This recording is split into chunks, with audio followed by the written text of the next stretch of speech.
In this video, we are going to cover some more advanced tips and tricks in WeVideo. The first tip deals with custom audio levels. If you watched our basic editing video, you'll know there are a few ways to adjust the overall audio level of a single clip or timeline level. There is also a way to give a single clip different audio levels throughout. First, click on the clip you'd like to change the audio on. Notice this blue line. This is the audio level. There are 2 dots on each side of the clip.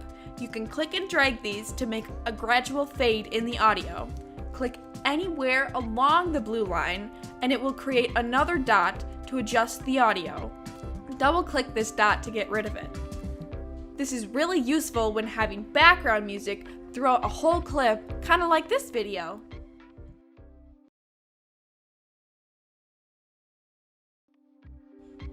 Just like you can customize audio levels throughout a single clip, you can control different fade or opacity levels in an image or video.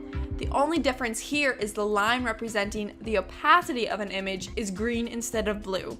To view this line, click this icon. You can check fade to have WeVideo automatically put a fade in and out of clip.